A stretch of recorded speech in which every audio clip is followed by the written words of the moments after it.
Ayurveda can get a bad rap for being really complicated, but it's not at all. It's actually one of the most simplistic forms of understanding our relationship to the external world and how the 5 elements are represented in our inner world as well, both physically, mentally, and emotionally. So when we move into a different season, in the Northern Hemisphere, we're coming up to spring, and we need to adjust that. Just as we change our clothes in the springtime and wear lighter things, we too have to adjust our rhythms with our sleep, with our eating. You know, as the sun gets stronger in the sky, the days grow longer, then we need typically less sleep. And our food needs to change as well as we enter the spring season. In Ayurveda, this is known as the Kapha season.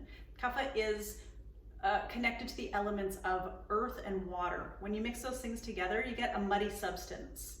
And the qualities of that muddy substance are thick, they're cool, they're damp, they're mucousy, they're congested, they're slow.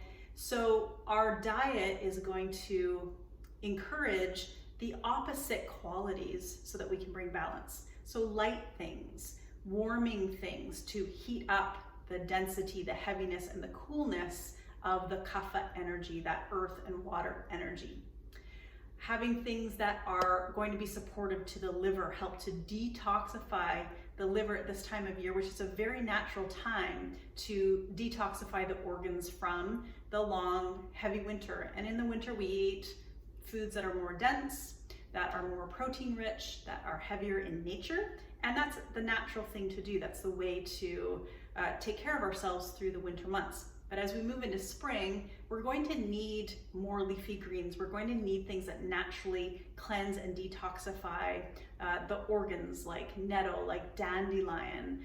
All of the leafy greens are going to have a potency that is supportive for detoxification.